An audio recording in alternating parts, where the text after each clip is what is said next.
And at our shop, I know people think of us primarily in terms of kids, but actually half of the people we see at our place are adults. And so we do trauma-focused CBT with adults as well.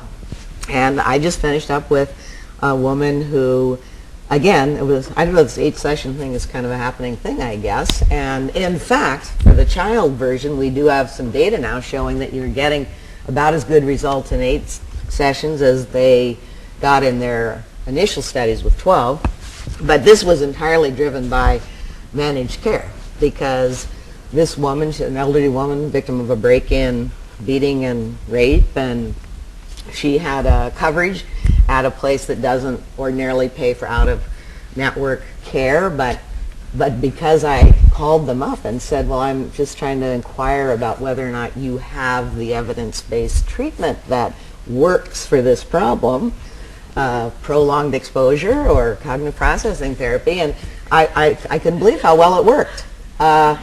Okay, we'll cover 8 sessions, just like that. And so, you know, I had 8 sessions, and I was kind of panicking, like, because she had really severe PTSD, and prolonged exposure is, those of you who know what prolonged exposure is, it's not an easy intervention to deliver, because you're really asking people to actively re-experience this terrible event every session, tape it, go home and listen to it every day. That's hard work on the part of a patient, let me tell you. And it's kind of hard on the therapist too, because you do actually feel like you're torturing people in the beginning, because you're asking them to participate in something that has to be hard at first, or they wouldn't actually need it. If they could think about what happened without extreme distress, they actually probably don't have PTSD. And I was kind of panicking, because now I do measurement every time with almost everyone I see using some brief checklist, so I actually know, and the patient knows, well, are they getting better, staying the same, or getting worse? And it was going along like this. And I'm like, oh my God, I don't have that many sessions left. But I just powered on and said, you know, I have every reason to believe this will actually help her. And one more session, boom. Now she's been down like that. She's out of the clinical range. And she's just finishing up her 8 sessions. So why wouldn't we want to, you know, do that over something else? And even though, you know, that sounds like, well, everybody says in PTSD, oh, well, that's the easy kind. You know, you have this discrete, horrible trauma and that sort of thing. But I can tell you I've done the exact same treatment within the last year with somebody who had PTSD for 25 years and had a horrible childhood experience, and her mother didn't love her, and then a terrible crime as a young person. And she had depression and PTSD for 25 years. And she came in, and I said, well, there's 2 ways we can go. We have an evidence-based program that's focused, it's structured. You're going to have to work, but it takes, and it'll focus on your symptoms, and it takes several months. Or some people find very helpful to have a more supportive relationship-based therapy over a more extended period of time to examine their life and how things fit together. People find both to be helpful. It's entirely up to you. You do that one. We do the focus structure. I'm not going to come any surprise to you when people have a choice between 2 years of something and a few months of something.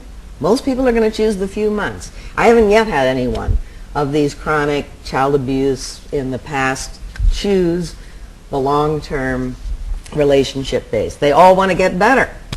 And within a few months, you know, she wasn't waking up and getting the gun out at night and being afraid to do ordinary things.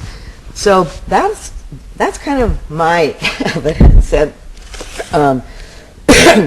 once you have that experience with one type of evidence-based treatment, it certainly makes you more willing to try another one and go through that effort to do something different. I'm just learning a brand new one right now, which is Alternatives for Families CBT. It's for physically abusive families and families where there's been DV.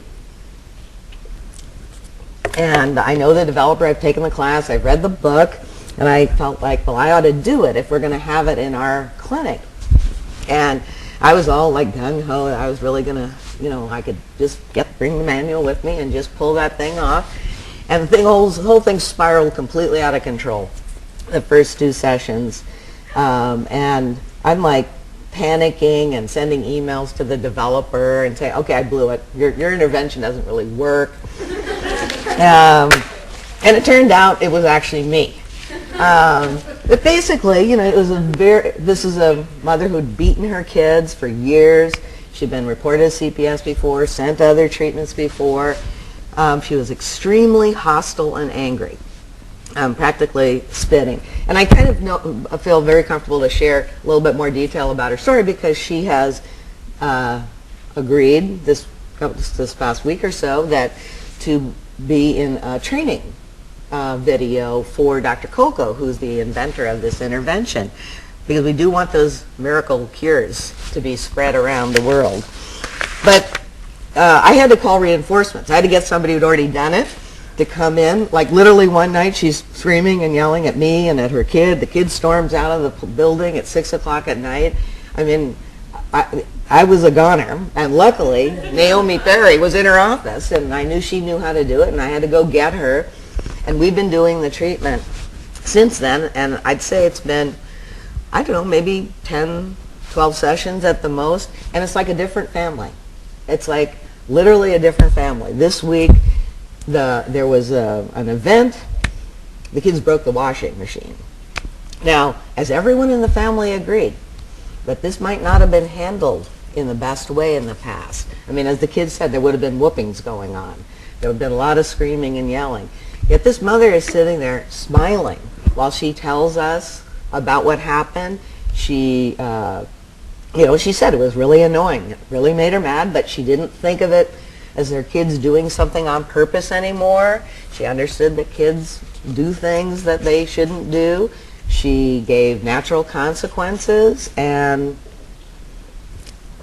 there was not only no violence, but not even fear of it. So, I mean, and she actually read her clarification letter, which is a component of this treatment, where she took accountability and basically atoned to her kids for what had happened, that she was trying to help guide them, but she knew she'd gone about it in the wrong way. She wanted to get respect, but she really had fear, and she was glad they forgave her. And the boy said, Mom, I wanted you to know, we do forgive you, and we're not going to hold this against you forever, because it's going to be the past.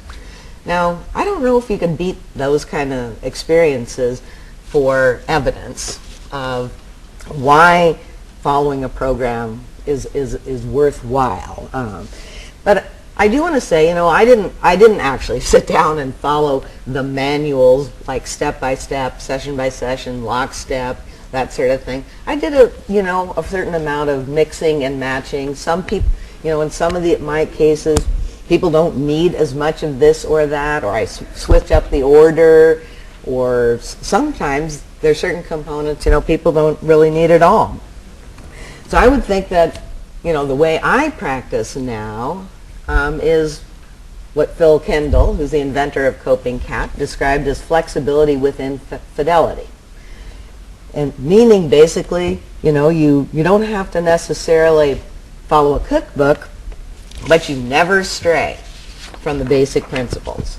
And I really try to never stray from a basic principle that's undergirding the intervention, because all these proven interventions are based on a theory and principles and involve certain kinds of skills. And I never back down on exposure, for example, if somebody has PTSD, because a basic principle for treating anxiety is facing up. You never back down or stop focusing on contingencies when you're dealing with parents who are hurting their kids or kids with behavior problems, because we know that's the central principle and the central ingredient. I never have a session that's supportive listening only. I never have a session that's cowing around only, better known as the crisis of the weaking.